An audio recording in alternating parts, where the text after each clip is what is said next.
Sláva Isusu Kristu. Dovolte mi, drahí bratia a sestry, aby som vás aj v mene svojom, v mene predstavenej tohto kláštora, v mene rehoľných sestier privítal tu na tejto dnešnej prednáške, ktorú vlastne, ako aj bolo uvedené na plagáte, je vlastne téma, ako sa nedostať do vplyvu zla. Takže budeme vlastne aj tak trošku rozprávať o tejto téme. Mnohé témy sú vám už známe, i chcel by som tak si ako dovoliť, že by som povedal pár slov na úvod a potom by ste mohli dávať otázky, lebo mne trošku sa priznám aj ťažšie rozprávať, lebo neviem, že ktorý okruh by vás zaujímal viac ako. Takže môžem ja rozprávať jednu tému a vy môže vás zaujímať iné, alebo máte nejaký problém s inou vecou, alebo iný problém, cez ktorý si myslíte, že sa dostávate do vplyvu zla, alebo pod vplyv zla, takže môžeme potom aj o týchto veciach rozprávať. Neviem, som sa chcel opýtať, že potom by mohli aj dávať otázky, alebo anonymne by ste mohli napísať nejak. Takže začali by sme v mene Otca i Syna i Svätého Ducha. Amen. Pane Ježišu Kriste, prosíme ťa, daj, aby toto naše stretnutie bolo na Tvoju slávu, aby prinieslo ľuďom pokoj do srdca, radosť a svetlo. A prosíme ťa, Pane Ježišu Kriste, požehnaj Tvojou všemohúcou rukou všetkých ľudí, ktorí sa tu dnes zhromaždili. Požehnávaj ich duše, tela, srdcia, požehnaj ich vnútro Tvojim svetlom a daj im sílu, Pane, do ďalších dní ísť za Tebou v takej slobode, oslobodenia sa od zlého a v takej väčšej dôvere Tvoje svetlo, v Tvoju pravdu a v Tvoju lásku. Budem vychádzať i z tých skúseností, s ktorými prichádzajú ľudia za mnou počas posledných dní i počas celého roka. Najväčšie problémy vlastne vychádzajú zo vzťahov. Vzťahy, potom sú to myšlienky, potom sú problémy, myslím, také duchovné, alebo by som povedal už nadprirodzené, problémy s rôznymi duchmi, či problémy so zosnulými, ako to nazývajú mnohí. A potom také, jak by som povedal, svoje problémy, neprijatie seba, či zlé vzťahy v rodinách, alebo na pracoviskách, v príbuzenstvách. Takže týchto tém by som sa trošku len tak zhruba chcel dotknúť, alebo aj počas našich týchto možno rozhovorov, či nejakých dialogov, keď budete dávať svoje otázky, sa môžete na tieto témy pýtať. Veľakrát sa ľudia pýtajú na posadnutie, kedy, ako rozlíšiť, či je človek posadnutý, alebo ešte nie je posadnutý, akým spôsobom sa to dá nejak odlíšiť, keď tam je už človek pod väčším vplyvom zla, kedy je pod menším vplyvom zla. Našim najväčším problémom, myslím, keby sme to nejak tak uviedli, celkové, je v tom, že my od malička sa trestáme samých seba, trestáme svojou pravdou. Každý z nás má svoju pravdu. Doma, v príbuzenstve, v práci. To je, myslím, problém asi najväčší každého z nás. Môžeme aj priamo povedať, že my si to aj neuvedomujeme, lebo tak sme vychovaní, ale od malička sme všetci, by som povedal, až tak obrazne posadnutí vlastnou pravdou. A v našej pravde, my žijeme tou pravdou celý život, v našej pravde nie je pravdy. Lebo vieme, koľko je v našej pravde urazenosti, koľko je tam hnevov, nedoľúbenosti z detstva, lebo sme boli málo či počutí, či chápaní rodičmi. Tým vlastne, že v našej pravde nie je pravdy, pretože v našej pravde nie je dobra. Dobro je pravda. A druhým takým problémom je, že my tú pravdu postavíme stále nad človeka. Manžel postaví svoju pravdu nad manželku, alebo naopak, sused nad suseda, lebo hádame sa. A prečo sa hádame s ľuďmi? Pretože my máme svoju pravdu, ktorej nie je dobrá. Lebo nie je tam lásky v našej pravde. Čiže keď tam nie je dobrá, nie je tam pravdy. Lebo Kristus je pravda. Pilát sa pýta Krista, a čo je pravda? Pravda je dobro. A toto vlastne veľakrát chýba aj dnes, a tým by sme aj tak povedali, že cez tieto veci už môže prichádzať temná sila k nám, lebo my sa cítime, že od našej pravdy sa veľakrát cítime zle. Cítime smútok, cítime akúsi také nič nemilé, cítime také neprijatie, či nepriazeň voči ľuďom, či takú, by som povedal, takú horkosť v srdci. To sú všetko znaky, ktoré môžu už dávať nám, keď trošku pozorujeme svoje vlastné srdce, môžu už poukazovať na to, že môžeme mať do činenia s temnou silou cez našu pravdu. To je taký jeden znak, na ktorý by trebalo, na ktorý treba poukázať. A potom ďalšia vec je, že do nás je ako si tak hlboko založená taká, by sme povedali, jedna vec, že my hľadáme život poza nami.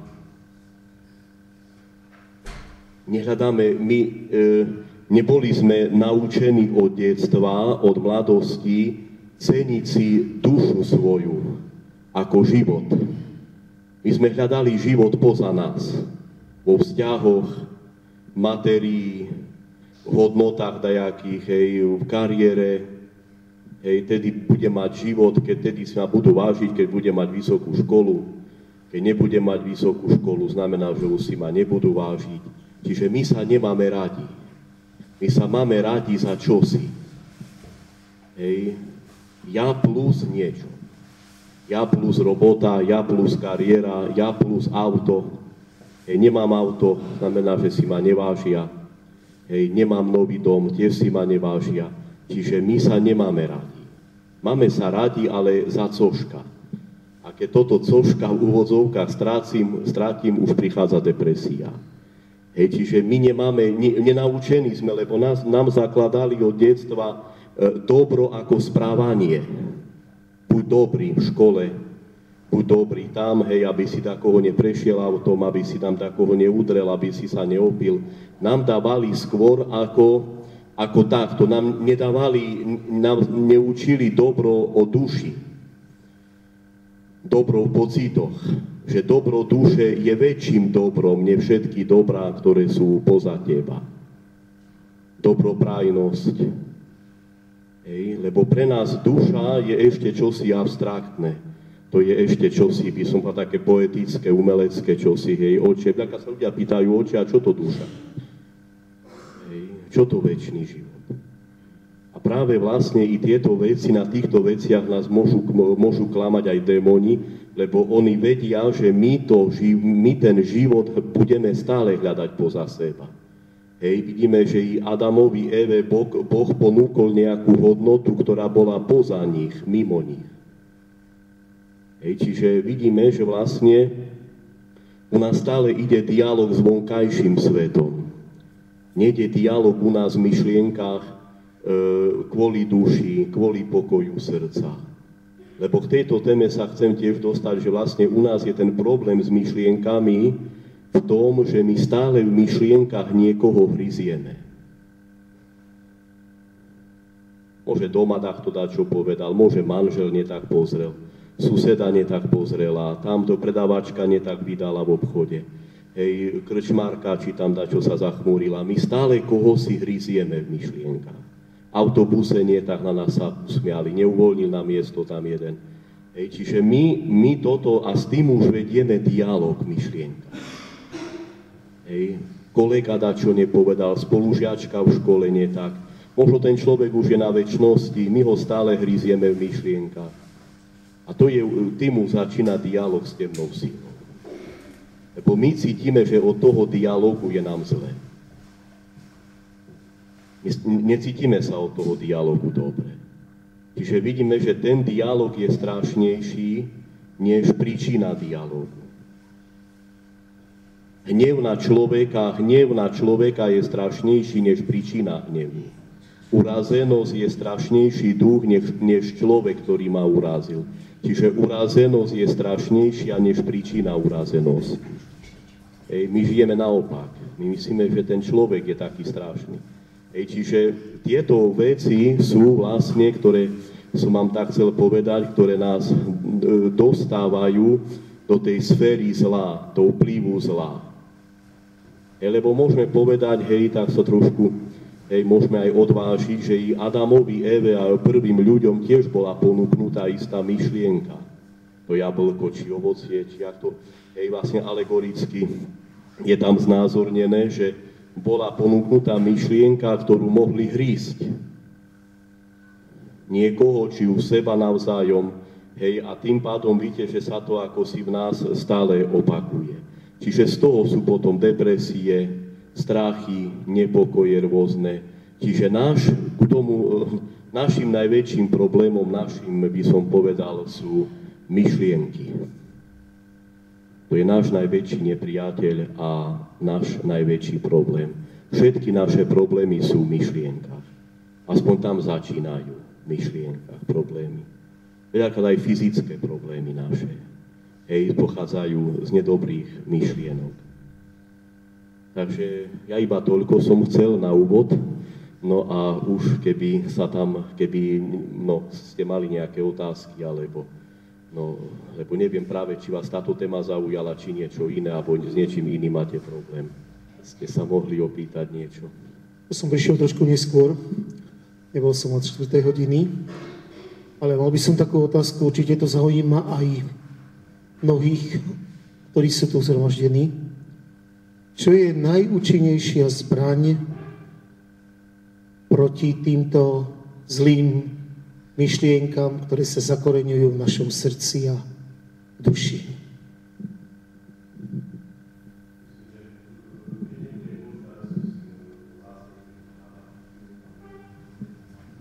Ďakujem, oče, za otázku. Poprvé je to, že my nesledujeme svoje myšlienky, my žijeme poza myšlienky, čiže my žijeme viac situáciami. Nás neučili žiť myšlienkami. Čiže my myšlienky berieme, každú myšlienku, jaká príde, my ju berieme.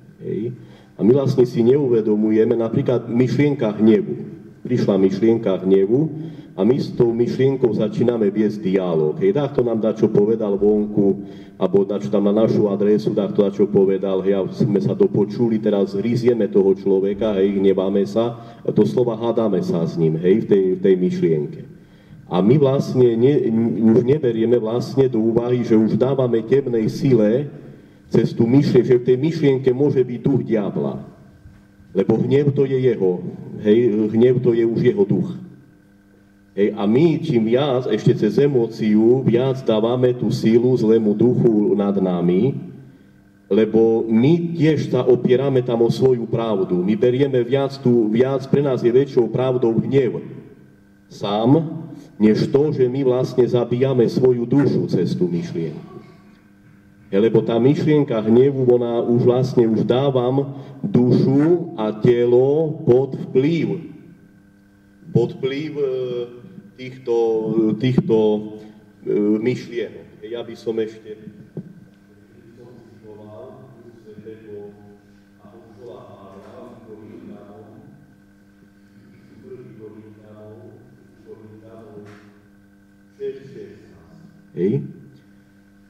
Či neviete, že vaše tela sú údmi Kristovými?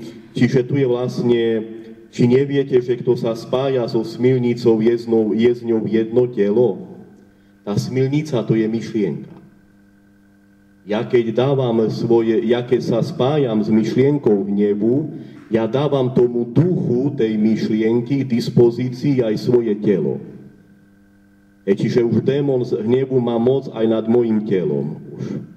Nad mojou fyzikou. Lebo on potrebuje telo, lebo on sa nevie prejaviť, bol len duch.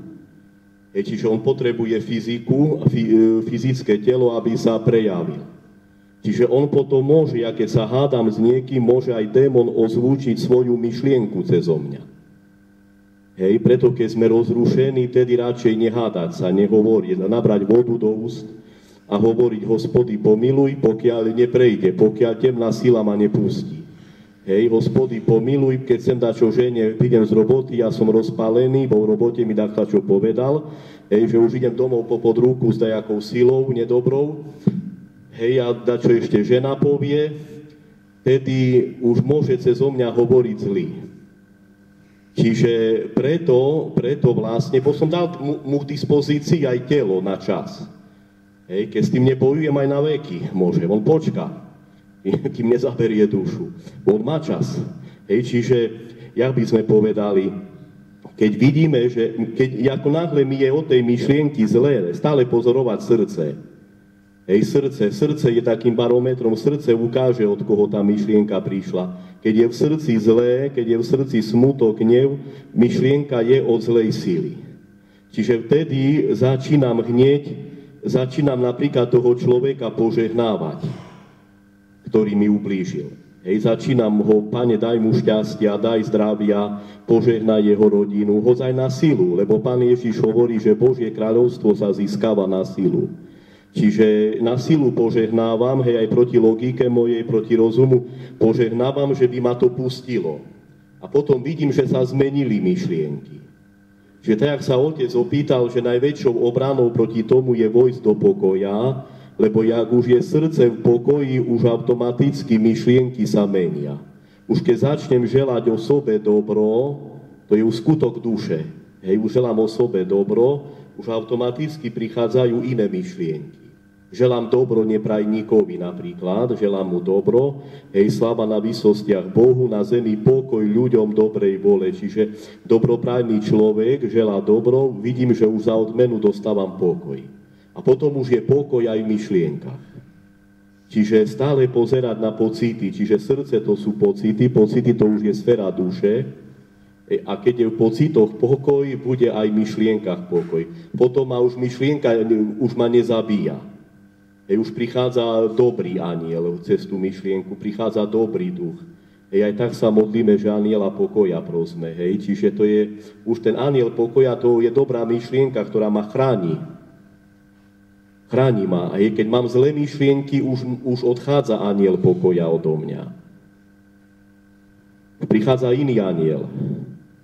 Preto ani za volant, keď si sadáte, nesadať so zlými myšlienkami. Bo už nie anjel strážny s tebou šoferuje, ale iný anjel. My sa dáme za volant urazený, sa dáme za volant nahnevaný. To už iní anjeli s nami šoferujú. Hryzieme za volantom takoho. Bo nie tak nás predbehol. Abo pred nami ide, ho nemôžeme odbehnúť. Nie, jaký duch sa v nás dvíha, keď ide traktor pred nami, a nie ho obehnúť. Dobrý duch sa v nás dvíha. Jaký duch sa v nás dvíha? Nedobrý. No, želať dobre tomu traktoristovi, požehnávať ho, tedy už prichádza anjel strážny ku nám. Čiže vidíme, že my máme dočinenia so zlým cez deň. No, takže, stačí to? Dobre. Je zaľúbenie dielom dobrého ducha či zlého, alebo je možné jedno i druhé? No, dobre, môžeme odpovedať. No, takže... Tak, neviem, nežije v manželstve, ale tak človek prišiel do kontaktu, tak myslím, že asi zaľúbený každý z nás dá, jak bol, už či dávno, či toto, ale ja myslím jednu vec, že zaľúbenie nie je láska. Neviem, môžu mi to oponovať, alebo otec, ktorý žije v manželstve, môže povedať, je zaľúbený človek, neviem, ako ja čisto z duchovného pohľadu, hej, nechcem do tých vecí, lebo sú to veci, ktoré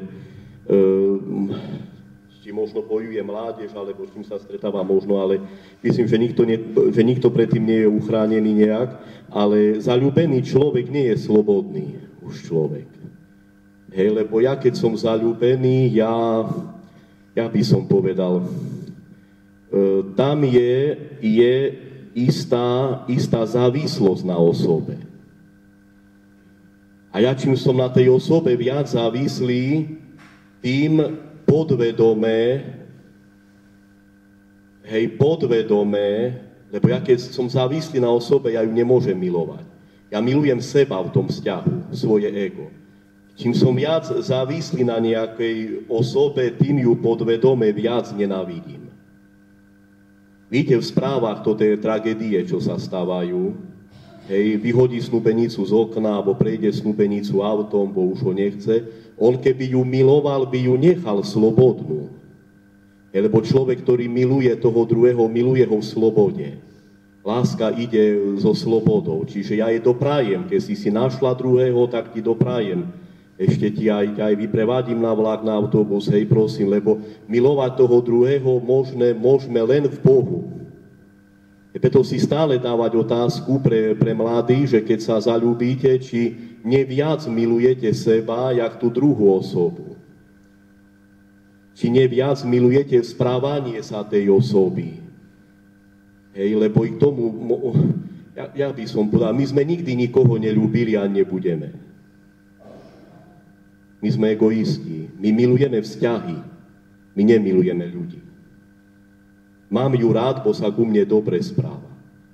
Čiže u nás je skazený, my milujeme, ja by som povedal, cez pokrivené zrkadlo je u nás. My milujeme obraz, nemilujeme človeka jak obraz Boží, milujeme obraz správania sa človeka. My vidíme človeka jak obraz jeho správania sa voči nám. Nevidíme človeka jak Boží obraz. Čiže tam dávať pozor. Malý človek, ktorý hľadá si partnerský vzťah alebo nadväzuje, alebo sa pripravuje na manželstvo, mal by mať duchovné vedenie, taký človek, ja si myslím. Aby čím menej kiksov sa narobilo. Učiť sa milovať dušu tej osoby, učiť sa milovať pokoj tej osoby, jej stav, možno milovať človeka. Bohu, lebo Boh je láska, a keď ja milujem jej pokoj viac ako svoju pravdu, milujem viac jej pokoj, jej srdce, jej dušu, než toto, čo ona hovorí. Čiže ja už keď slúžim pokoju tej milovanej osoby, už slúžim tedy cez tú lásku Bohu. Už slúžim cez tú partnerku, cez tú osobu Bohu. Len neslúžiť svojmu egu tam. Takže iba toľko. No to možno, lebo sú kňazi, nechcem veľmi do toho až tak, lebo sú kňazi, čo sa zaoberajú aj manželskými alebo snúbeneckými pármi, skôr kňazi, ktorí žijú v manželstve, že majú skúsenosť, vedia, ako sa tá láska mení v zaľúben, ale myslím, že zaľúbenosť ešte nie je láska. Je to skôr taká aká si hovorím, spútanosť. Že radšej tam prečkať, nerobiť rozhodnutia o zaľúbenosti. Radšej prečkať, kým buď sa to premení na lásku, alebo to zanikne. Myslím ten vzťah. Radšej tam prečkať. Ako pomôcť človeku, ktorý praktizuje bielu mágiu, povedať mu, že je to zle? Ako zastaviť porobenie, či musí byť návšteva u exorcistu? Veľmi rozšírená téma dnes. Ako najistejším protijedom proti tomuto veľmi rozšírenej neresti, by som povedal, toho porábania či tej bielej mágie, kde sa priznám, že som tomu dakedy neveril, ešte možno keď som bol mladší, keď som študoval aj v seminári, neviem ako za vašich čias, ale bolo to tabuizované, stále sa malo o tom hovorilo. ale vidíme, že odborná literatúra, či otec Mareta, či otec Amort hovoria, že tieto veci fungujú, aj skúsenosť, i z mojej skúsenosti za tých pár rokov, čo som exorcistom. Najistejším protijedom je požehnávanie. Požehnávať tú osobu, o ktorej si myslíte, že vám porába. Hej, lebo požehnávanie, tým, že ju požehnávate, tú osobu, tým pádom už to zlo, vy sa obliekate do svetla a už to zlo nedochádza na vás. Hej, to je, alebo si myslíte, že niekto vás preklial, alebo niekto vám zle prijal, či zlorečil vám. Veľa je toho teraz medzi súrodencami na pozemkoch, na lesoch, potom môžu byť nejaké prekliatia po rodovej línii, po línii krvi.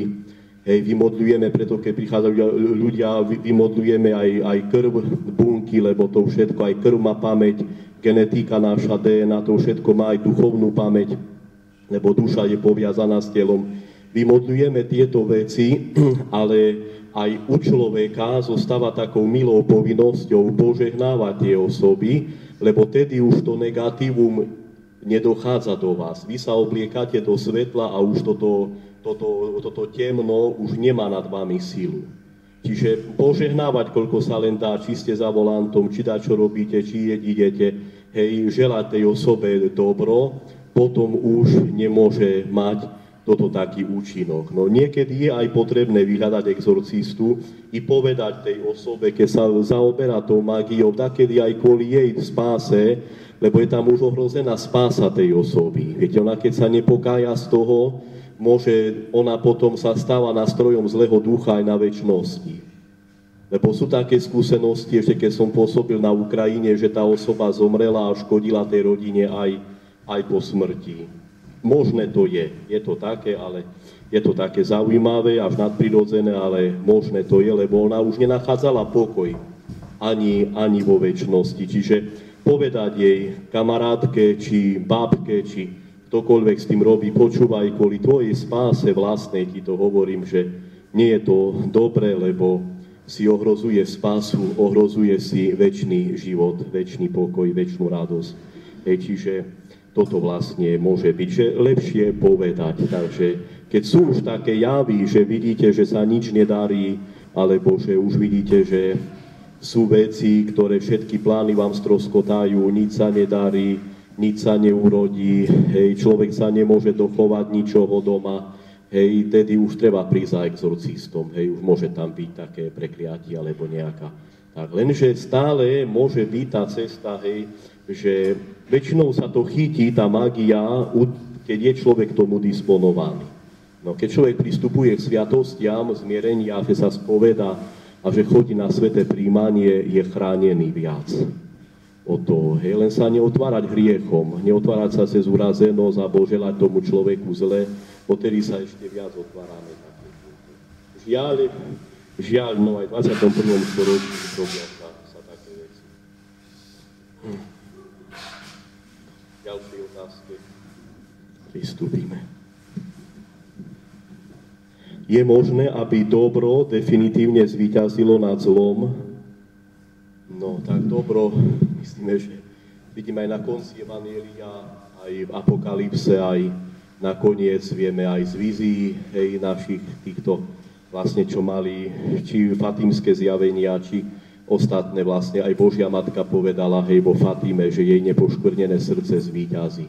Hej, čiže dobro zvíťazí nad zlom. Čiže, jak by som povedal, zlo, démon už prehral vojnu, ale ešte bitky niektoré sa s ním potrebujú odohrať, ale on vie, že už vojnu prehral. Hej, čiže vlastne už bolo, tým, že Ježiš Kristus stal z mŕtvych, tým už bolo zlo porazené, lebo najväčším zlom je smrť. Hej, čiže toto zlo už bolo porazené, že už 2 hroby zostali prázdne. Hej, hrob Matky Božej a hrob nášho Spasiteľa, takže je tam to víťazstvo na zlo. Sa to dnes ešte nezdá, hej, ale je. Ako pomôcť osobe, ktorá si nechce dať pomôcť? No, tak tam veľmi ťažko, veľmi ťažko, len ja by som odporúčal potom modliť sa, skôr požehnávať tú osobu. Keď je to napríklad mama a nedá sa pomôcť dcere, že dcera je chytená nejak za svoju pravdu, alebo má svoju pravdu, tedy požehnávať tú dceru. Materinské požehnanie má veľkú sílu. Že požehnávať tú osobu, modliť sa za tú osobu, dávať tú osobu do rúk Boha. My nemôžeme meniť ľudí. Meniť ľudí môže len Boh, lebo On je vsedržiteľ, On je všetko držiaci. Čiže Boh drží osobu. Potom, keď ja už chcem niekoho silou, mocou zmeniť, už tam je moja voľa. Čiže viac to dávať na Božiu voľu. Brať, že každý človek je učiteľom tvojho duchovného života. Tomu trošku tak, jak sa prikloniť, že Pane, aj tá osoba je učiteľom môjho duchovného života. Veľakrát napríklad v domácnostiach, veľakrát na pracoviskách vidíme, že tá osoba možno sa ku vám netak správa, netak povedala, nezavolala vám, alebo dačo vám, čo ja viem, neodzdravila vám, alebo takým spôsobom. Povedať si stále, že Bože, hej, alebo dcera, víte, že sa ináč správa syn, hej, víte, že dieťa môže byť v tlamách zlého. Diabol sa najviac bojí pokory. Pokory Matky Božej. Matka Božia je pokorná, preto sa jej bojí. Lebo jeho pokora páli. Čiže tedy povedať radšej prepáč, pomodlím sa za teba, hej, poslúžiť nejak tej osobe a od pokory utieka zlý. Lebo diabol, už keď na vás síte, na vás pozerá očami iného človeka, víte, že z tých očí už pozerá na vás nie syn, ale kto si iný na vás pozerá, hej, tedy si povedať, hej, že hej, nebať sa toho, hneď povedať, že Pane, odpusť, vidíš, to moje dieťa je už v rukách zlého, hej, poslúžiť nejak, prepáč, hej, pokoriť sa a od pokory uteká zlý. Lebo démon čaká, čo ty povieš, démon čaká na tvoje slova, keď ty začneš kričať, keď začne sa hádať, toto on chce.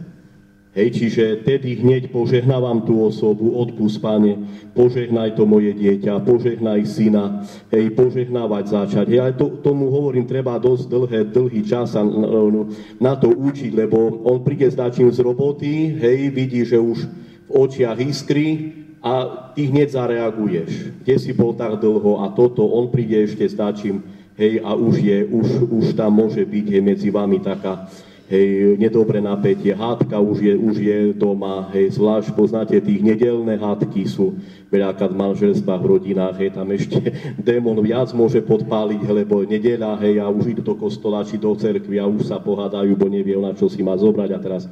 Hej, čiže také veci môžu v rodinách vytvoriť potom nedobrú atmosféru, čiže vždy cez pokoru viac vyženieme zlého, jak nejakou hádkou, kríkom, alebo nejakými, potom, že nastane tichá domácnosť, hej, tam ešte viac môže zlý. Keď je tichá domácnosť, potom už môže tam jedno konverzuje so zlým, potom i druhé. Už hej, cez myšlienky. Ako ovládnuť svoju žiarlivosť, ktorá sa prejavuje hlavne ako problém s prijatím minulosti, mojej snúbenice, pričom viem, že Boh odpustil jej minulosť, rovnako aj moju hriešnú minulosť. Viem, že moja matka a jej súrodenci mali tiež problém so žiarlivosťou. Nemôže to byť rodovým spútaním. Môže byť aj rodové spútanie, môže byť aj ovládnuť svoju žiarlivosť. Zrieknúť sa, lebo to je už spútanosť, fakt je to spútanosť, žiarlivosť. Žiarlivý človek, on nemá rád ani seba, ani tú osobu. Keď žiarlim, začnem pracovať na sebe. Malo lásky voči sebe, môže tam byť problém ešte z materinského lona. Že v lone mami som bol nedoľúbený, neprijatý. Hej, mamička vynosí dieťa bez radosti, bez pokoja. Hej, také dieťa bude stále žiarliť.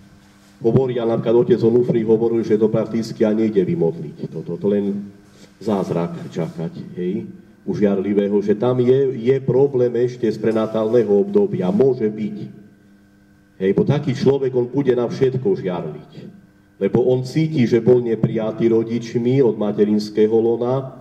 Hej, mamka otehotnela práve vtedy, keď, čo ja viem, dostala novú prácu alebo začala si robiť vysokú školu. Nie, tam bolo neprijatie dieťaťa.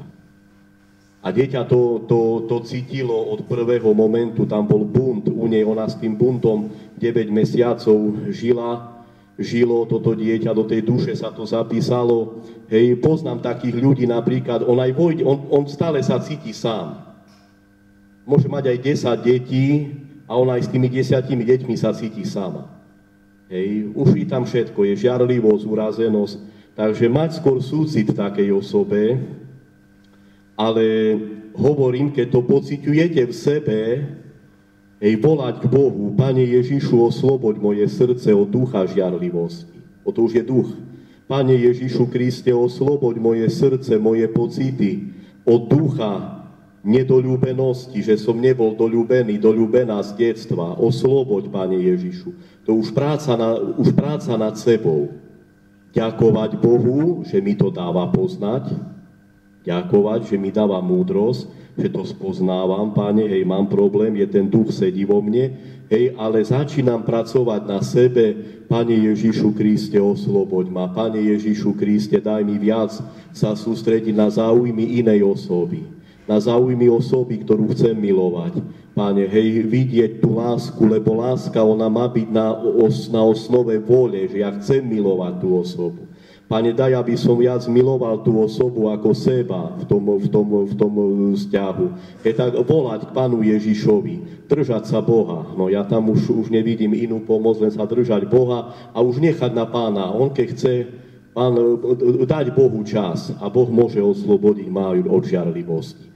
Ale myslím, že bez Boha sa to nedá táto vec. Takže prijať aj svoju minulosť, ako hovorí píše ten Pán. Čiže nehríz sa za hriechy z minulosti. Keď sa hryzieme za hriechy, už privolávame k sebe temnú silu. Čiže aby temný duch nemal šancu, začínam ďakovať za chyby. Ďakujem ti, Pane, aj za chyby. Nevedel som ináč vtedy. Nevedela som ináč. Ďakujem za chyby, aby zlý nemal šancu. V tom ďakovaní je väčšia pravda, než v tých mojom hryzení sa a obviňovaní a depresiách z toho a všetko možné. Tam už aj 10 démonov príde k tebe s myšlienkami. Hej, čiže ďakujem, Bože, aj za chyby, odpusť mi. Nevedel som ináč. Ďakujem a tedy už zlý od nás odchádza. Hej, tedy môžem aj takouto prácou nad sebe aj skvalitniť svoj vzťah s tou osobou. Už prestávam hrízať ju, lebo keď hríziem seba, hríziem aj ju. No, môže byť aj rodová nejaká, tam by možno trebalo také modlitby trošku. Ježiš Kristus premohol svojim zmrtvých staním hriech, smrť a diabla. Prečo má diabol takú moc, že pokúša človeka, prečo existuje? No, to je ako dosť ťažko na to už to odpovedať, to už je skôr otázka na Boha, ale ja by som povedal, že myslím, že my mu dávame moc nad sebou. Cez myšlienky, cez rízenie iných, cez urazenosť. Hej, čiže, a prečo? No existuje, bola to sloboda, slobodná voľba. Hej, i u anielov. Hej, to už tak trošku do dogmatiky, ale by som povedal, že oni mohli. To viac teórií na to je. Hej, že im Boh ukázal pri stvorení alebo pred stvorením človeka, im Boh ukázal anielom, že sa Boh raz narodí zo ženy, niektorí to nechceli prijať, hej, že pokoriť sa pred ženou, pred človekom, hej, tak sa stali anielmi, ktorí sa vzbúrili a odišli. Ako exorcista vidím, že tých veľa, viete takto, že diabol nie je jediná osoba ako bytosť, ako duch, ale je ich veľa, to sú démoni. Hej, oni si môžu poslúžiť aj ľuďmi, ktorí sú zatratení, hej, ktorí už tiež konajú voľu zlého ducha, hej, v tom pekle, alebo v tých dajakých. Čiže ich je veľa, hej, to sú, hej, myslím, že Pátrovi Píjovi povedali, že keby im Boh dovolil, aby zatienili slnko. Hej, čiže vidíme, že ich je veľa. Hej, sestru Faustinu, keď sestra Faustina išla po chodníku a ju obklúčili hej, tí démoni, a pýtala sa ich, odkiaľ sú. Vyhrážali sa jej, že sa im mieša do roboty. Hej, a pýtala sa ich, odkiaľ sú. Povedali, že z ľudských srdc. Hej, čiže vidíme, že čiže už keď potom prišiel anjel strážny a ich odohnal, odišli. Hej, povedali, že Pán Ježiš nedovolí, aby ti fyzicky ublížili. Hej, čiže vidíme, že oni sú, lebo ja už keď sa hnevám na človeka, ja už konverzujem so zlým duchom. Tam ide konverzácia s démonom. A my to berieme jak normálne, bo my tak vychovaní. To je normálne sa hnevať. Vidíme, zás naša pravda, bo ty máš pravdu. Človek je pravda, nie väčšej pravdy na zemi, jak človek. Po Bohu. Človek je pravda. My ideme svojou pravdou proti pravde. Ideme svojou pravdou proti človeku. Keď slúžim človeku, slúžim pravde. Keď ničím človeka, ničím pravdu. Keď sa vo mne dvíha pravda proti človeku, už je blízko, už mám dočinenia so zlým. Čiže my sami dávame im moc na to. Hľadanie spravodlivosti pri súdnom spore po krádeži je dobré alebo zlé. Závisí od toho, neviem, aká krádež, ale vždy, jak by som povedal, ten hnev, ten spor, tie nervy kolo toho a tie smútky a urazenosti, hej, a nepriazeň je stále strašnejšia než sama krádež. Čiže toto zlo v pocitoch je strašnejšie než krádež. Hej, tam potom záleží na nás, že čomu dávame väčšiu hodnotu. Či duši, čo je cenejšie, duša, či ukradnutý bicykel, či ukradnuté auto. Hej, pre nás je ukradnuté auto, povieme si, hej, bo u nás duša ešte nemá takú hodnotu, my nenaučení ceniť dušu. Bo naše hodnoty sú poza nami, naše hodnoty nie sú v duši. Čo tam po duši, však dušu nevidno, povedia mi veľa raz, hej, ľudia. Hej, dušu nevidno, ale zahradu vidno, v zahrade nemám toto, do zahrady mi čo si nasypali. Toto zlo, ktoré sa dvíha v tebe, je strašnejšie než zlo poza teba. Aj Spasiteľ hovorí, nebojte sa tých, čo zabíjajú telo, ale tých, čo zabíjajú dušu. Keď mi ukradnú auto, to je skutok proti telu. To je mŕtve zlo. A toto zlo, čo sa dvíha vo mne, je živé zlo. Potom, ktoré je strašnejšie. Lebo tým, že ja tomu človeku neodpustím, čo mi ukradol niečo, tým ja nesiem so sebou zlo na večnosť. Tam budem 1000, 10 000 rokov hrísť toho človeka, čo ma okrádol. Čiže, hej, tak si uvážiť stále, čo je cennejšie, či moja duša, alebo toto auto. Hej, keď začnem, hej, tomu človeku odpúšťať, keď začnem ho požehnávať. Ja myslím, že menej by bolo súdnych sporov, keby sme si viac vážili dušu ako vonkajší svet. Hej, čiže je to ako veľmi ťažko v dnešnej dobe hovorí, lebo aj v dnešných týchto, lebo my sme nás do toho neučili. Neprivíkli nás ani rodičia, ani našich rodičov, ani našich starých rodičov. Hej, viac nás učili hľadať hodnoty vo vonkajších veciach, vo vzťahoch, predmetoch, majetkoch. Veľa ľudí navštevuje liečiteľov, môže pri liečení posadnúť človeka zlý duch. Existuje vôbec človek, ktorý má dar liečiť. A myslím, že pri niektorých liečiteľoch, hej, tam veľakrát, mal som raz príbeh jednej pani, ktorá bola pri liečiteľke a potom začala počuť hlasy. Prišla domov a už počula hlasy nejaké tam, čo jej dávali príkazy ísť v noci na cintorín. Teraz neviem, či aj nejaký hrob tam mala kvety nosiť, potom úplne, hej, tie hlasy sa jej vyhrážali a navštívila jednu takú liečiteľku, čo robila nejakú magiu nad ňou tam so sviečkami, s nôžmi a s takými, takže môže tam sa napojiť zlý duch. Existuje vôbec človek, ktorý má dar liečiť. Myslím, že človek, ktorý má dar liečiť, by mal dar uzdravovania, by musel vedieť biskup o takom človeku, keď je to dar, lebo biskup má ako tú učiteľskú funkciu cirkvi. Biskup je hlavný učiteľ, hlavný katechéta aj hlavný apoštol cirkvi. Mal by vedieť, keby mal nejaký človek dar uzdravovania, ktorý by bol daný od Boha, viem, že tak je to v cirkvi aj vo svete, že keď taká osoba sa objaví, nemusí byť kňaz, ale má dar uzdravovania, už potom to cirkev, už biskup by to mal skúmať, že či je to od Boha, alebo nie. Takže byť opatrný pri týchto veciach, hej, ale hovorím, že veľakrát sa človek potom už rieši také negatívne dopady týchto vecí. Ako si zachovať čistú myseľ počas svätej omše? No tak neviem, že čo môže sú veci, ktoré vás rušia na svätej omši, alebo no čistú myseľ dakedy. Ja viem, že je to ťažké, lebo je v nás boj, hej, sa dakedy človek prichádza aj do toho kostola, či do cerkvy s nejakými možno vecami z domu, alebo môžeš hrísť niekoho, hovorím, dajaká môže byť v srdci dajaká nevoľa, či smutok, či dajaká ešte situácia, ktorú si nevypustil. Dávať Bohu.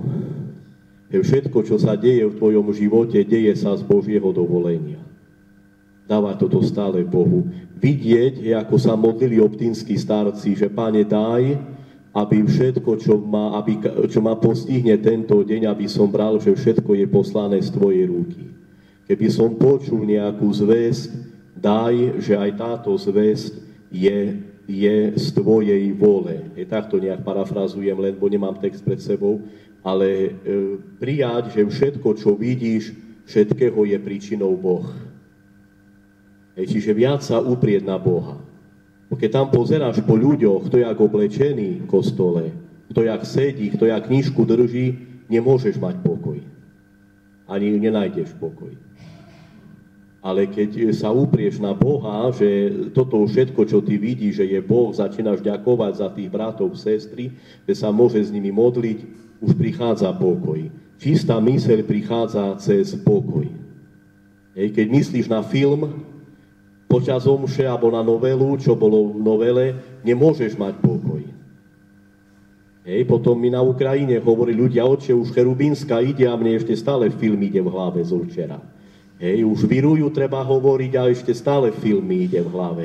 Napozerajú sa filmov do druhej a potom jasné, že tam nemôže mať čistú myseľ, lebo on ide ešte film v hlave. No a nemusia ísť filmy predstaviť, lebo u nás plno fantázií, my sme fantaziori, u nás predstav veľa. Ale my nevšímame, aký duch za tými predstavami. Len predstavu vidíme, ale či tam dobrý duch za tými predstavami, toto všímať si. Čo si predstavujeme? Kde si predstavujeme? S kým si, že tam už môže byť zlo za tým, ma tam zaťahuje, potom už nemôže byť pokoj. A predstava tiež so mnou môže ísť na večnosť. I na večnosti môže mať predstavy, čiže večný je pokoj. Cez predstavy, cez fantázie. Takže vždy preto otcovia odporúčajú Ježišovu modlitbu, Pane Ježišu Kriste, zmiluj sa, keď prichádzajú predstavy na omši, alebo ruženec, zdravá Mária, myslieť na Božiu Matku, keď už nemôžeš žiť bez predstav. Predstavuj si Pána Ježiša, už ti prichádza pokoj. Predstav si Božiu Matku, už prichádza pokoj do duše. Čiže aj takto sa dá čistá myseľ zachovať na svätej omši. Ďakujem za otázky. Čo máme robiť, keď sme už zlé myšlienky prijali do svojho srdca a sa podľa nich správame, keď sme zlé myšlienky nezahnali hneď na ich začiatku? No, myslím, že oslávou Boha, pokáním, hovoríme, a mali sme nedeľu o mytníkovi a farizejovi, ten mytník hovoril, Bože, buď milostivý mne hriešnemu, odišiel domov ospravedlnený.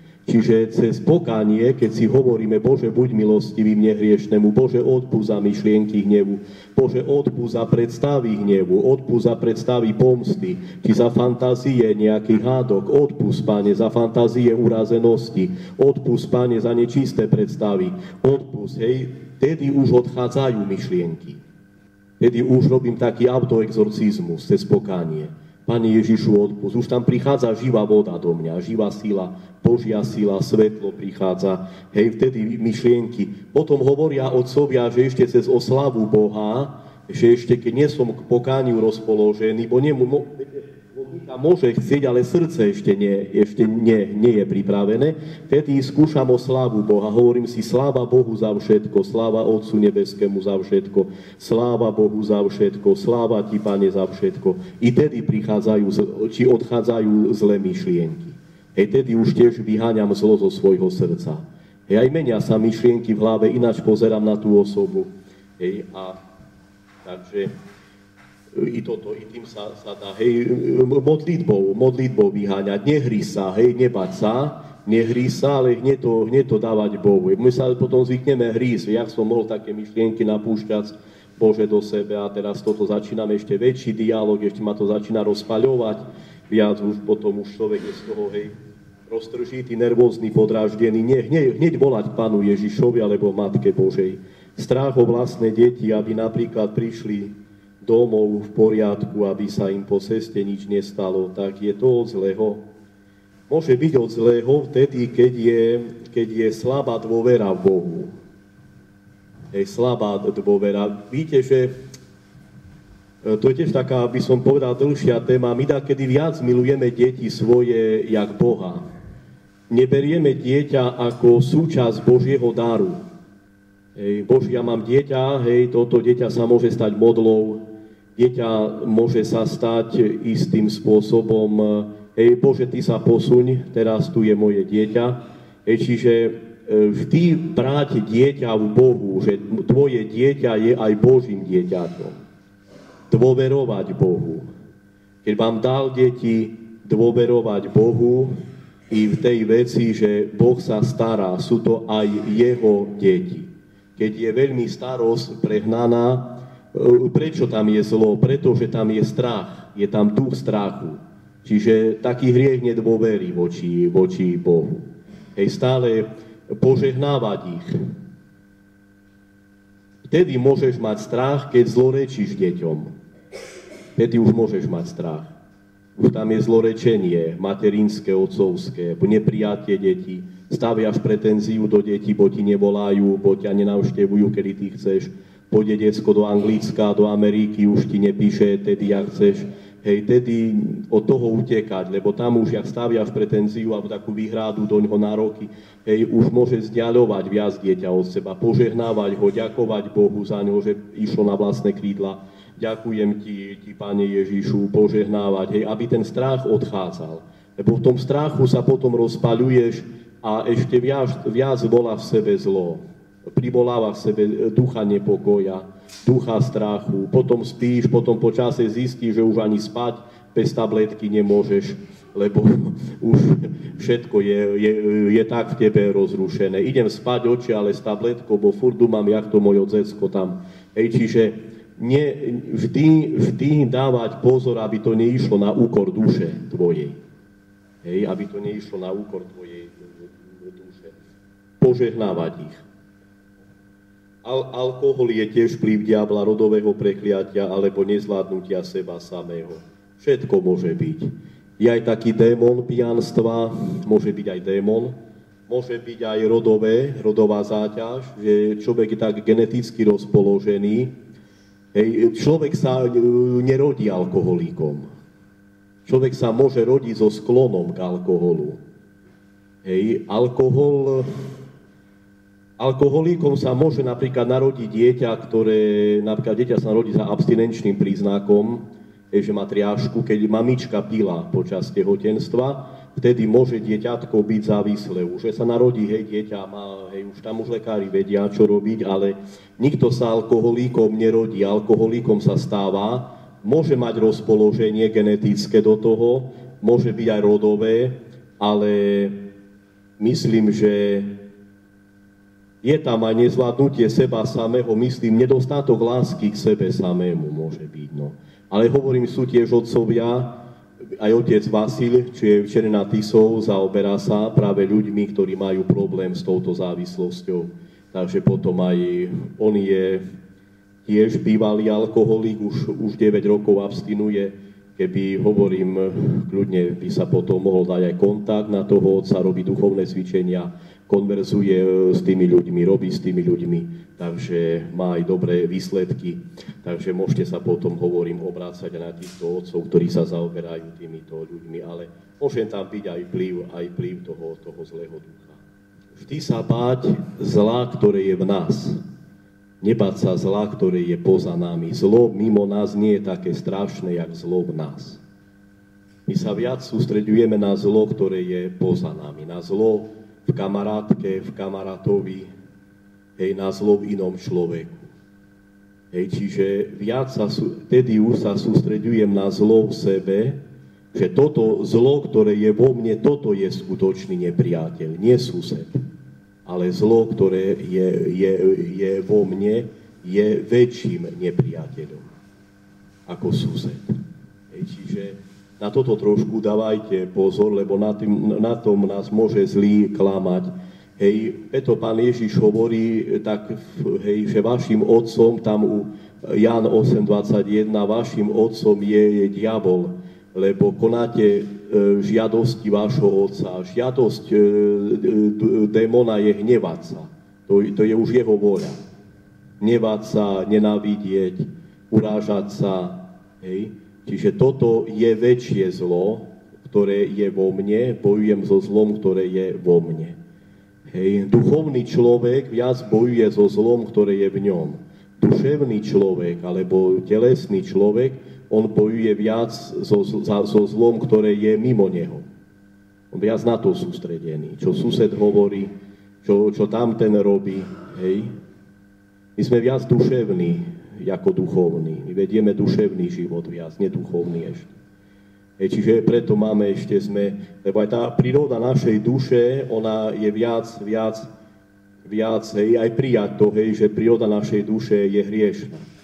Hej, že príroda našej duše, hej, aj Dávid hovorí, hej, hriešného ma počala moja mať.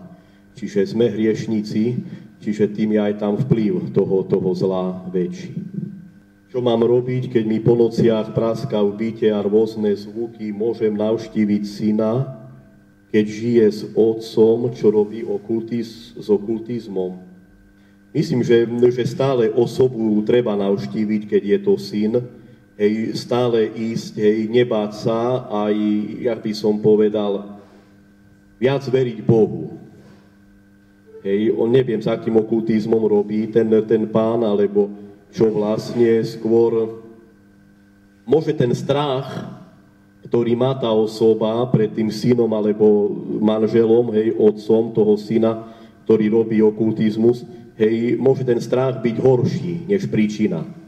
Hej, veľakrát strach. My sme od malička, naše srdce od malička chore strachmi. Doslova nasiaknutí sme strachmi. Môžem povedať, od materinského lona.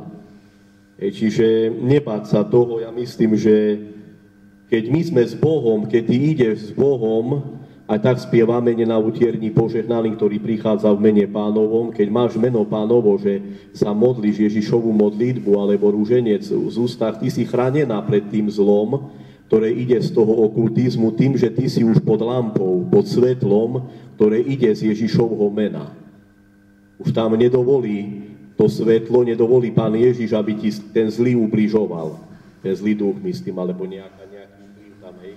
Ale keď tam ide s nebom, hej, tam viac sa vystavuješ nebezpečenstvu. Čiže ísť tam, či sa modlím, Pane Ježišu Kriste, zmiluj sa, Pane Ježišu Kriste, požehnaj môjho syna, požehnaj aj môjho manžela, odpusť mu, lebo nevie, čo robí. Pane Ježišu Kriste, zmiluj sa, Pane Ježišu Kriste, pomôž.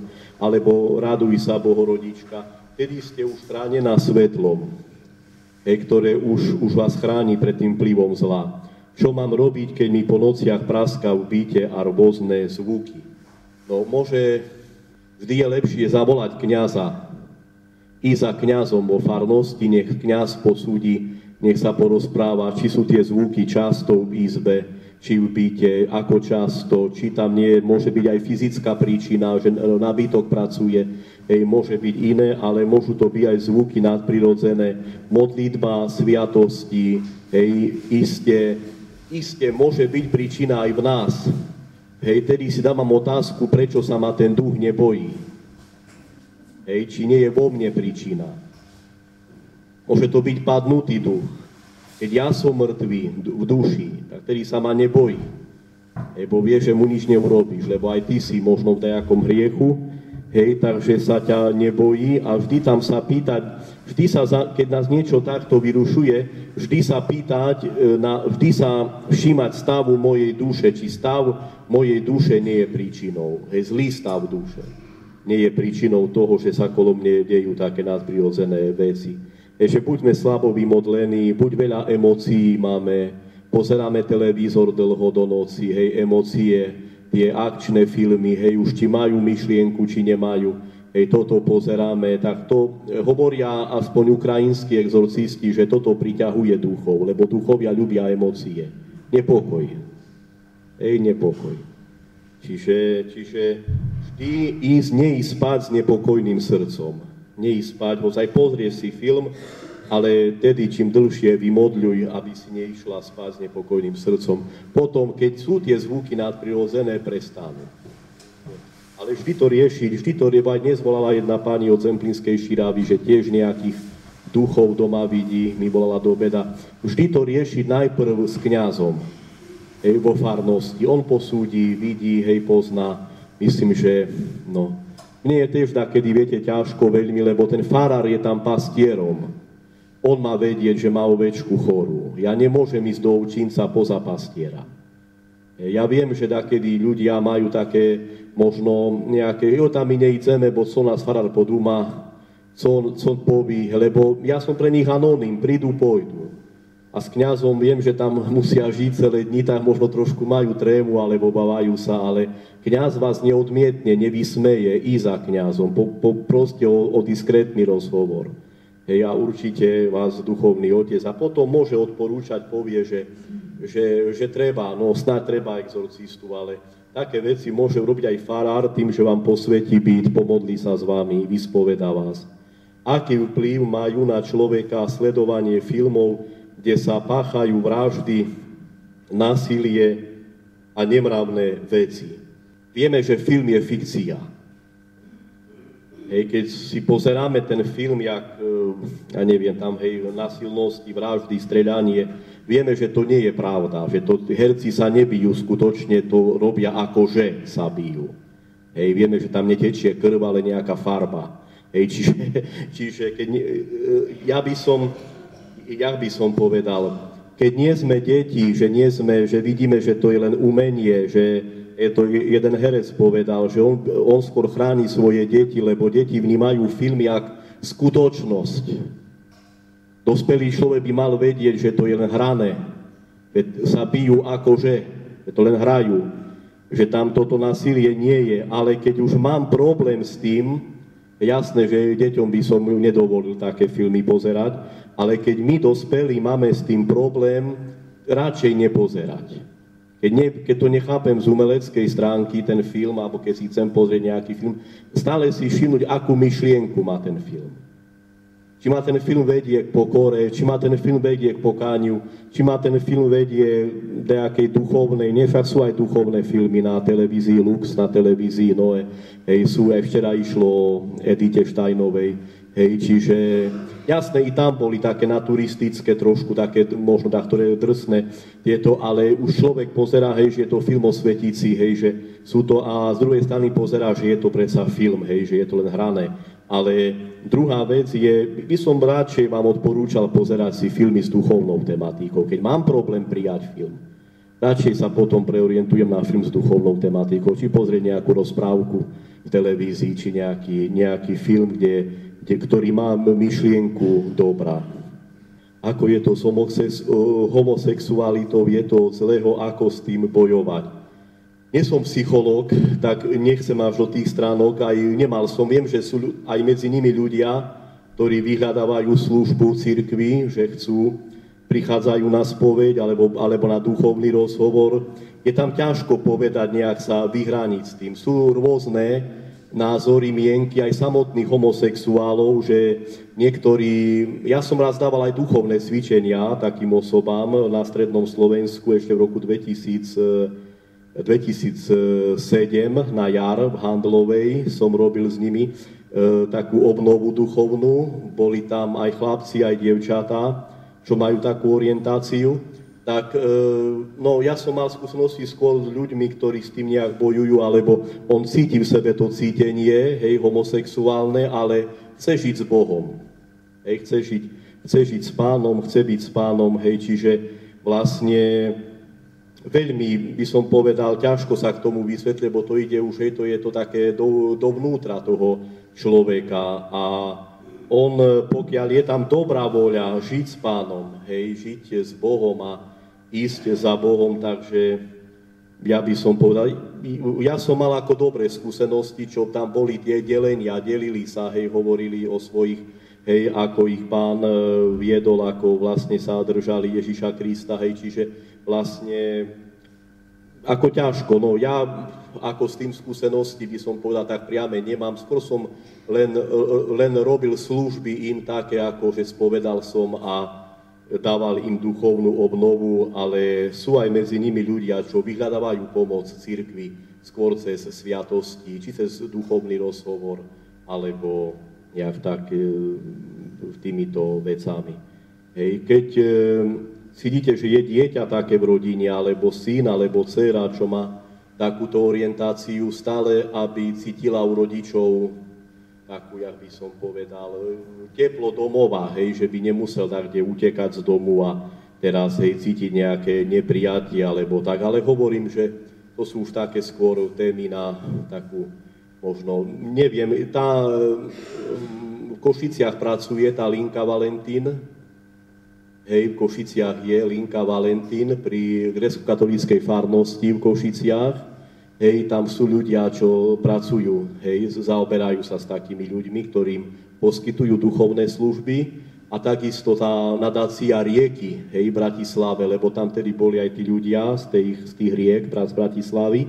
Oni vlastne organizovali tedy tie duchovné cvičenia v roku 2007 Handlovej, takže robia s ľuďmi, ktorí možno majú, boli tam aj známe osobnosti, hej, tedy na tých, ktoré vlastne, hej, majú to také cítenie, takže no ja myslím, že ako stanovisko Evanjelia a cirkvi taký, že dieťa, neviem, dieťa má, myslím, ako rodina muža žena, hej, tak je ako stanovené, hej, cirkvou aj Evanjeliom, že muža a ženu ich stvoril, hej, že tej rodine, lebo viete, tam je veľká otázka, že keď by vychovávali dieťa dve ženy a dvaja muži, že aký by to malo potom dopad na toto dieťa, hej, že či by zás dieťa takisto sa tak dobre vyvíjalo, no hovoril, bol tam taký signál Čiech, tam nejakí českí títo hovorili, neviem, či novinári, či pozorovatelia, že veľakrát u takých detí nebolo dobré správanie, hej, ktoré vlastne pochádzali z takých, no neviem aj, či tu na Slovensku je vôbec taký prípad, že by si chceli, viem, že sú na Slovensku, ale zase neviem, že by, ja som zase nepočul, nemal som ako exorcista, alebo ako kňaz takú skúsenosť, že by si chceli adoptovať deti, hej, to, no neviem, možno v Európe určite je, ale zatiaľ tu u nás, ja neviem v akom tomto, viem, že žijú, hej, v tých partnerstvách, ale či to ide až tak, že si chcú adoptovať deti, neviem, no možno ste tak počuli, ale hovorím zatiaľ, viem, že rodina je stále založená na tom, hej, na tej bipolarite, hej, muž a žena, hej, že otec a mama, hej, aby dieťa malo komu povedať otec a mama. Že muž a žena.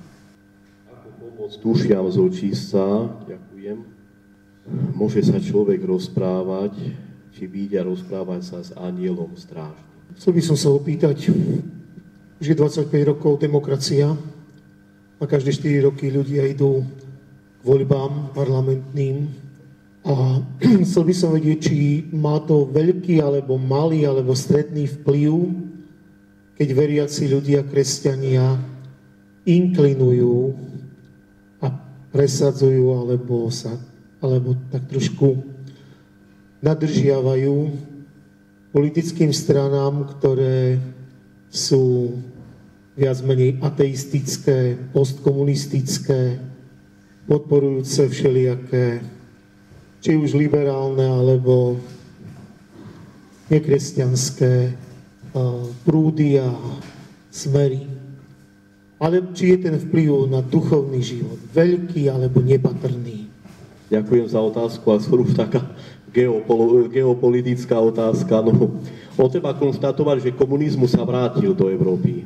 Komunizmus sa vrátil aj tu, lebo on vrátil sa možno ináč prefarbený, ináč možno vyštilizovaný, alebo týmto vec, lebo to je v nás. Marxizmus mal aj filozofiu istú, hej. Myslím, že i tá vec, hej, čo tu spomínate, hej, to nie je nič nové, čo ste spomínali o to referendum, o tej rovnosti, dokonca Marx a Engels toto hlásali, hej. Myslím, že v manifeste komunistickej strany je vyjadrená tá rovnosť, hej, ako hej, čiže to nie je nič nové. Hej, čiže oni vlastne, no ale ja by som povedal, keď už, hej, že aj v tých liberálnych stranách, alebo v tých sociálnych, či sociálno-demokratických stranách, vlastne je to založené v tým, že človek skôr uznáva vonkajšie hodnoty. Hej, preto vlastne i komunizmus sa chytil hlavne v krajinách, kde je väčšie, alebo aj tie sociálne, liberálne strany, ako si povedal, hej, oni sa chytili práve v krajinách, kde je väčšie sociálne cítenie. Vidíme, že komunizmus sa nechytil ani v jednej protestantskej krajine. Hej, ani vo Švajčiarsku, ani vo Švédsku. Hej, čiže vidíme, že vlastne v krajinách, ktoré sú katolícke alebo pravoslávne, čiže vidíme, že kde je také väčšie sociálne cítenie. Jak by som povedal, preto aj dnes tie strany podľa mňa budú mať stále šancu, kým budú vlastne vytvárať si tú svoju takú, by som povedal, politiku na zväčšovaní alebo poukazovaní na tých vonkajších hodnotách, alebo úvodzovkách istotách. Lebo vidíme, že vlastne je to skôr založené, to vlastne, čo robil komunizmus, že dával isté istoty, ale isté veci, hej, odoberal, hej, lebo on vlastne poukazoval na tie hodnoty, lebo komunizmus je aj filozofia. To nie je len režim, alebo istá, ale je to aj filozofia, ktorá vlastne, by som povedal, že to je už nové náboženstvo. Hej, náboženstvo založené na tých vonkajších hodnotách, keď vlastne človek sa má stať Bohom, keď človek bude poukazovať na to, čo je správne a čo je zlé. Hej, keď človek bude hovoriť, kto pôjde do gulágu, kto nepôjde. Čiže vidíme, že je to istá, by som povedal, filozofia, ale u nás u Slovanov čosi také je. Lebo vidíme, že komunizmus sa najviac chytil v slovanských krajinách, čo Marx a Engels nemali radi Slovanov, ani Rusov. Hej, a vidíme, že sa práve chytil v krajinách, ktoré sú slovanské, čiže v tých veciach, hej, Slován stále hľadá nejakého vodcu, kto bude viesť. Hej, čiže to je také u nás, jak by som povedal, aj podmienené možno aj mentalitou, ale hovorím, že to je už skôr taká otázka do takého, by som povedal, filozofickej alebo takej globalistickej, hej, tejto úrovne. Je tu stále, hej, aj ten strach o istoty, či budem zdravý, strach, čo bude so mnou, strach, či sa postarajú deti. A myslím, že to nemôže zabezpečiť človek. Hej, že oprieť sa viac o Boha. Hej, o Boha vidíme, že vlastne i komunizmus, on nebol zvrhnutý ľuďmi. Komunizmus, on bol, jak by som povedal, sám sa, hej, vyčerpal. Hej, sám sa vyčerpal tým, že vlastne bolo i tým, že prišla nová generácia, tu vyrástli nové generácie, i sám už nedokázal vlastne produkovať toto, čo sľuboval. Čiže vlastne, lebo neexistuje, že by takú silu, taký aparát zrušili nejakí študenti pochodujúci. Hej, to už bola vec, ktorá myslím, že nejak padla sama. Čo je možno aj takým prirodzeným vývojom, ale myslím, že sa vrátil sa do Európy len s iným štýlom. Takže tak, je aj veľmi ťažko povedať, že pre nás je duchovné skôr to, čo vidíme. Hej, ku tomu trošku nás tie systémy viedli, tie ateistické, že viac vidieť duchovno v tom, čo vidím. Hej, verím tomu, co vidím. Hej, tak sa hovorí. Čiže viac očami žiť, plýva to na duchovný život, plýva, lebo Viac je človek, tam bola viac tá autorita rozumu. Na tom sa viac. A toto tak nás ostalo, vplýva to a dlho bude vplývať. Lebo to je viac založené na tej filozofii Marxa Engelsa, že viac sa dávalo na tie také, na tú matériu. Takže myslím, že to bude aj dlho vplývať ešte tu v Európe.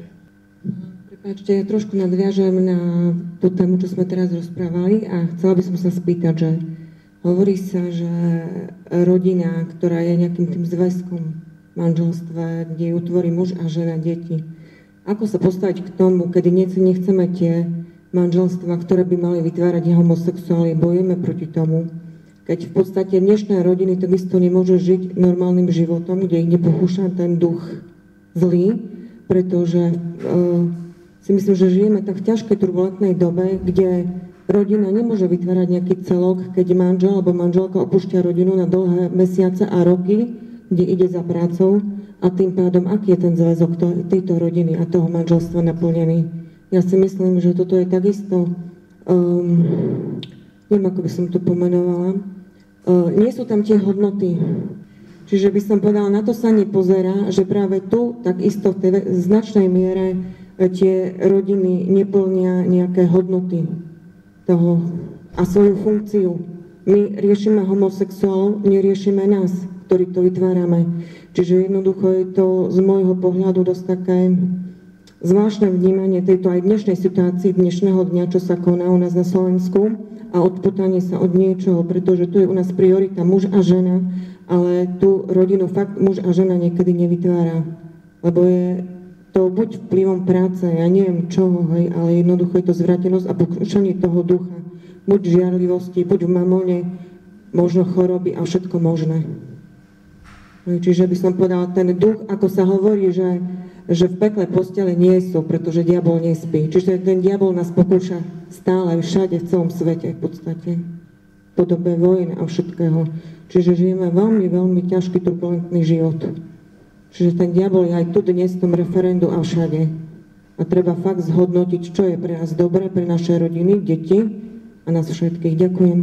Áno, náš boj nie je proti ľuďom, náš boj, píše Pavol, je proti duchom nebeským, tým podnebeským, hej, čiže duchom zla, ktoré vlastne cez tie systémy rôzne, no je pravda, že vlastne 50% manželstiev je rozvedených dnes, čiže každé druhé manželstvo funguje, nie je to ako, myslím, preto aj to poňatie, jak pani povedala, pochopenie tej rodiny je už na možno iných takýchto, hej, že vidíme, že aj viac dávajú už dneska prednosť partnerskému životu, chlapec, dievča, hej, už žijú spolu viac skôr, ako keby sa mali zosobášiť, čo... No, ale je to, jak ste povedali, pod vplyvom istého ducha, istých, tých, ktorí vlastne do Európy idú, hej, takže... Toto tu bolo stále, viete, lebo stále vlastne, či už nehovorím, či kresťania, ale myslím, že od tých 2000 rokov stále to sú skôr systémy už, hej, vidíte aj sami, že prečo práve východ je tak odrezaný vlastne od tohto sveta, alebo nejakým spôsobom, že prečo práve z východu, keď možno v iných častiach Slovenska to nie je, že práve prečo jeden z rodičov musí stále odísť za prácou niekam. Poznám aj rodiny, kde obidvaja rodičia pracujú v zahraničí. Víte, že aj deti sú tak zaťažené v škole, že dieťa príde zo školy, ono nemá času na duchovný život, nemá času ísť do chrámu. Vidíme, že i to deti sú takto školou zaťažené, až preťažené, že ona nemá času toto dieťa rozmýšľať o duchovných veciach. Vidíme, ako keby za tým bol nejaký systém, hej, ktorý vlastne ide proti tým takým duchovným veciam, či v rodine, či vzťahov. Vidíme, že je možno takedy lepšie po tej ekonomickej stránke, hej, veľakrát to hovoria ľudia, že nebyť zosobášený, lebo viac dostávame dávky. Hej. Ja viem, že to už také to bolo len medzi Rómami a teraz je už aj medzi bielými, hej, že vlastne sa tí ľudia ako si už viac tomu prispôsobujú, že štát ako si nevychádza v ústretí rodine. No ja som počul, je to už aj na Ukrajine, je to už aj v iných krajinách, hej, kde ľudia vlastne využívajú takto ekonomicky ten štát, že hoď možno aj žijú s niekým v domácnosti, ale tvrdia, že žijú sami, hej, aby takým. Ale to už hovorím skôr o tom výbere týchto vecí. To je už skôr taká téma na takú, by som povedal, dlhšiu rozprávu alebo na také iné, ale je to skôr problém dnešnej rodiny, no, že sa nevychádza v ústretí rodinám. Ako pomôcť dušiam z očistca? Dušiam z očistca pomáhame modlitbou. Modlitbou, láskou, želaním dobra. Čiže tým vlastne je taká najistejšia pomoc. Cez modlitbu cirkvi, myslím, liturgia, omša, čiže také veci, skôr. Čiže skôr tá láska, modlitba a modlitba, požehnávať môžeme toho nášho zosnulého, požehnaj ho, Pane, požehnaj ho na tej večnosti, nehrísť ho, lebo tedy mu uberieme pokoj, keď ho hryzieme toho zosnulého. Môže človek vidieť a rozprávať sa s anjelom strážnym? Tak teoreticky môže, no. Teoreticky môže, prakticky neviem. Hovorí sa, že dieťa do 3 rokov môže vidieť anjela strážneho. Dieťa je čisté, hovoria niektorí otcovia, že dieťa do tých 2-3 rokov môže vidieť aj neviditeľný svet. Ono ešte nevidí hranicu medzi viditeľným a neviditeľným. Možno keď máte malé dieťa doma, vidíte, na niekoho sa usmieva, alebo na niečo sa zamerá očami. Čiže môže vidieť anjela strážneho, môže vidieť aj temné sily, všetko neviditeľné, čo my nemôžeme už vidieť, lebo už nie sme tak dokonale čistí, tak dieťa môže vidieť. Ako bojovať proti pýche a tiež samolúbosti, keď sa človek vyžíva vo svojich dobrých skutkoch. Takže myslím, že takým spoločným koreňom toho je samolúbosť. To je, myslím, že koreňom všetkých hriechov. To by bolo na také dlhšie rozprávanie, lebo z toho je aj pýcha, z toho je aj to vyžívanie sa dobrých skutkov. Bojovať tak, že nepripisovať nič sebe. Mať skrušené srdce, Bože, všetko Tvoje. Aj moje telo je Tvoje, aj moje pohyby sú Tvoje, môj hlas, moje oči, všetko, Bože, čo Ty mi dáva, všetko, Bože, je Tvoje, ja sa Ti, Bože, dávam k dispozícii, všetko je Tvojim darom. Tak sa cvičiť v tom, keď nás pokúša taká pýcha, alebo taký démon pýchy, môžeme povedať, samolúbosti, aby som odburával tú samolúbosť, všetko, Bože, je v Tvoje, všetko, Bože, je v Tvojej voli, všetko, čiže to už je skrušenosť srdca. Skrušeným srdcom Pán nepohrdne, hovorí kráľ Dávid v žalme. Čiže hovoriť Bohu, Bože, všetko Tvoje, ja som Tvojim nástrojom, jak matka Teréza, som Tvojou ceruskou, Pane. Či v rodine, či na pracovisku, či vo vzťahoch, viac dávať, tak, čiže toto. A tak potom už myslím, že skôr, myslím, že takým najlepším liekom proti samolúbosti je pozerať na záujmy blížneho. Vždy cez blížneho pozerať na záujmy. Idem niekoho navštíviť, či niekto chorý, či idem do nemocnice niekoho pozrieť, či idem sa s niekým porozprávať, kto myslím, že je sám, zavolám niekomu, keď myslím, že je sám. A tedy už tak sa vo mne odburáva tá taká samolúbosť. Ako sa správať osobe, ktorá vám stále ubližuje? Chcete to síce riešiť po dobrom, ale ona vás potom ešte viac deptá, ubližuje. Dokedy sa nechať tak utláčať? Nevieme, akým spôsobom sa jedná o to ubližovanie. Boh nedá nikdy viac, jak človek uniesie. Nevieme, či slovne ubližuje, či keď je to nejaké už také krajnosti, ísť za kňazom vo farnosti, porozprávať o tých veciach, ale každá osoba je aj mojim učiteľom. Pýtať sa, čo mi chce Boh cez toto povedať. Prečo mi Boh tú osobu posiela. Určite možno aj ja dávam nejakú príležitosť. Veľakrát sa stáva, že človek si neuvedomuje, napríklad na pracovisku sa stáva, čo tá osoba na mňa toľko kričí, prečo tá osoba so mnou nechce vychádzať, prečo tá osoba sa mi vyhýba. Môže byť, že ja voči tej osobe vysielam negatívne myšlienky. Že ju hríziem, ona cíti tie moje negatívne myšlienky a preto môže mať ku mne taký postoj. Stále to konzultovať aj s duchovným otcom, so spovedníkom, či ja nemám problém, či nie je problém, či ja sa snažím tú osobu pochopiť. Či nie je tam len moja pravda, že ja sa urážam. či pravda nie je tak, kde inde. Stále sa aj pýtať, alebo ísť za tou osobou, porozprávať sa s ňou, riešiť to takým dialogom, alebo prepáč, alebo vysvetlí mi, viem, že máš pravdu, viem, že aj ty máš v sebe dobré vlastnosti, hej, povieme si, odpustíme si, hej, a nie tak, že len teraz ja tú osobu hríziem a tým spôsobom vlastne Boh nedá viac ubližovať, hej, ako človek. Ja by som tak povedal, že viac to riešiť duchovne. Buď ísť za tou osobou, porozprávať sa s duchovným otcom, so spovedníkom sa porozprávať na tú tému. On možno už viac vie, či je problém vo vašom srdci, či v tej osobe. Ale na 90% môže byť problém v nás. Hej, na 90%. Čiže je to také, stále sa pýtať, osoba nie je stále, osobe nie stále náleží jej správanie. Hej, ľudia sú tiež pod vplyvom myšlienok, emócií, strachov, pod vplyvom nejakých týchto svojich pravd. Hej, osoba môže sa myliť, ona môže zo strachu sa tak správať, môže byť pod vplyvom nejakých myšlienok, urazenosti. Hej, čiže môže tam byť viac príčin.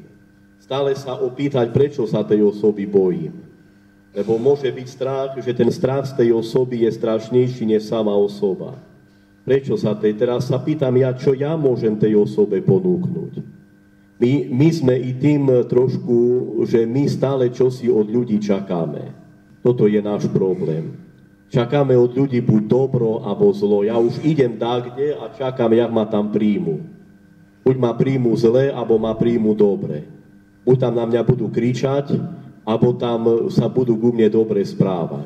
A tým, že ja čakám niečo od človeka, ja vyvolávam v sebe emóciu, ktorá ma robí závislým od tých ľudí, či v negatívnom, či v pozitívnom zmysle.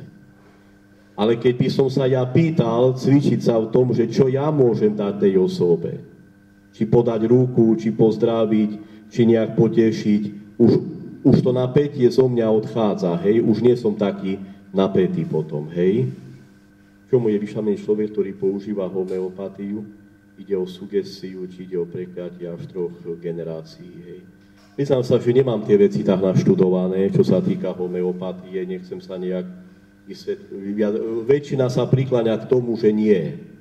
Hej, ale ja myslím, že tam ešte nemusí ísť o prekliatie, môže ísť o nevedomosť, alebo v tých veciach, ja by som to tak skôr riešil, že radšej nie.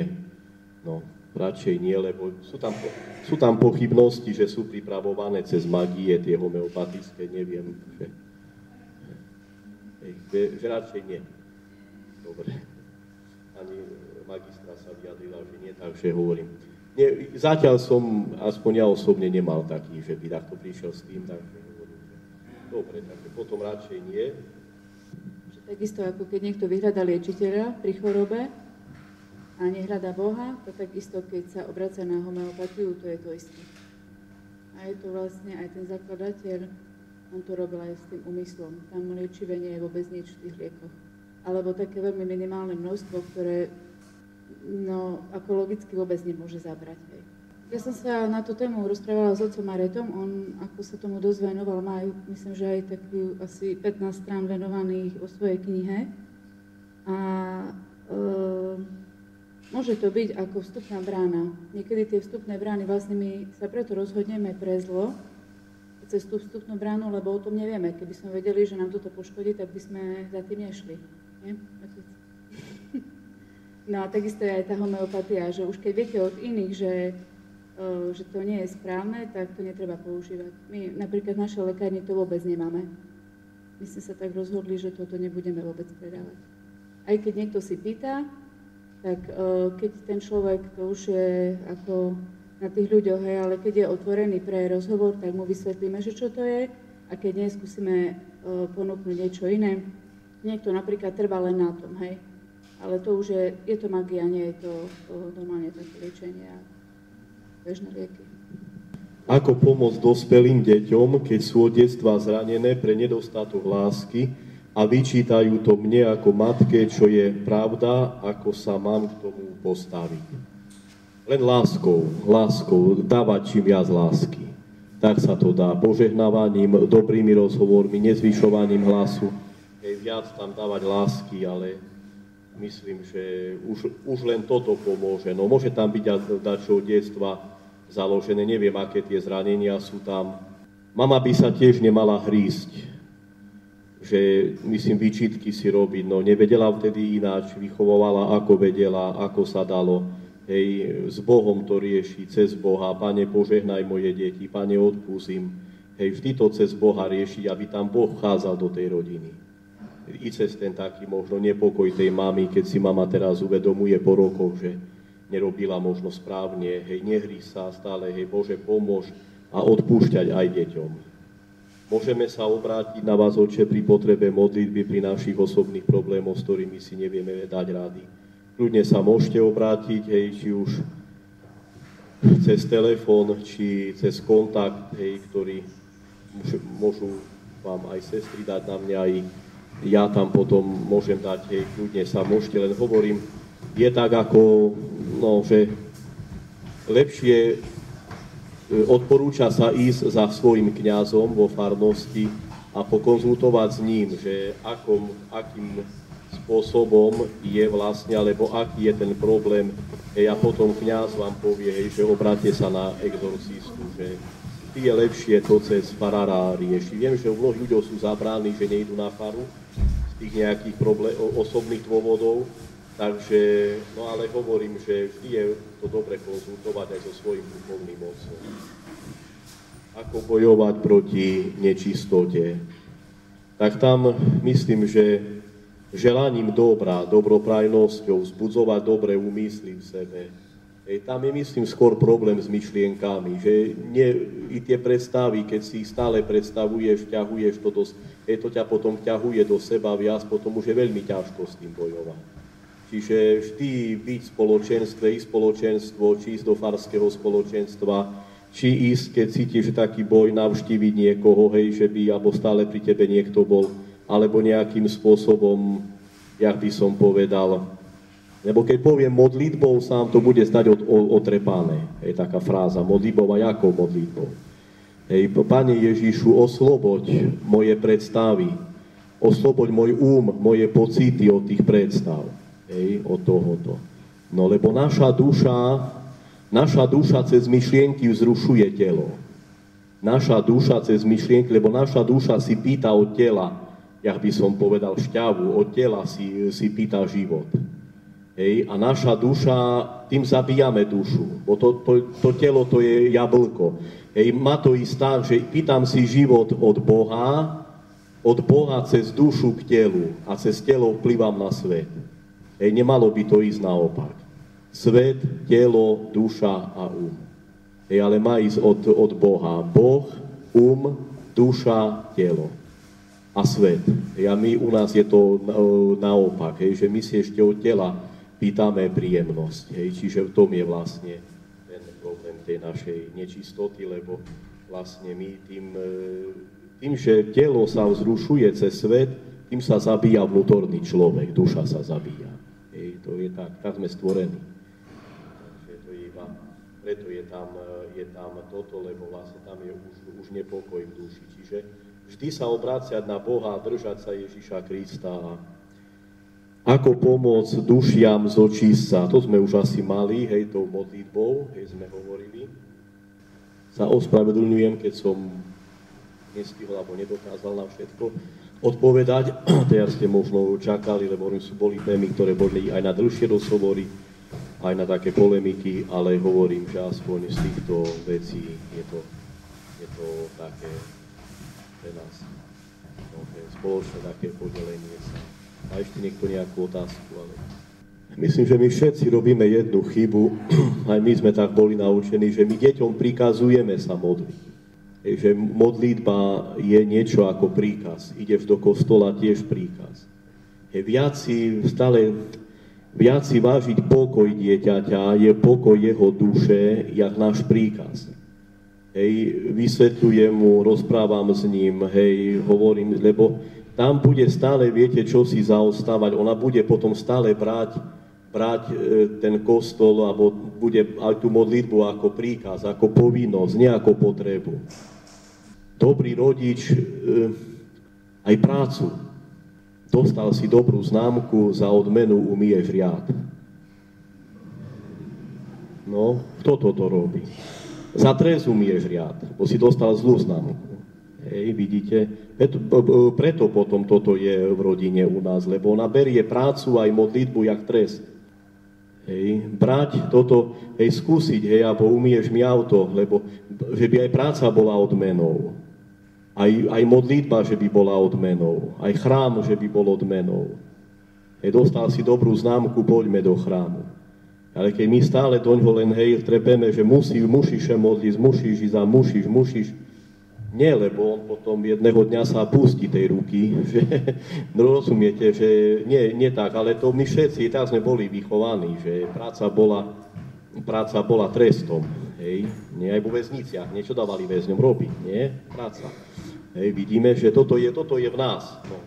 Takže tam by, viete, trebalo trošku aj zmeniť taký postoj, že viac ho viesť tie rozhovory s tým detskom, viesť k pokoju, zaspokojovať ho, aby cítilo lásku, aby necítilo stále len príkaz, že viac si vážiť stav jeho duše, než moje toto, čo ja chcem.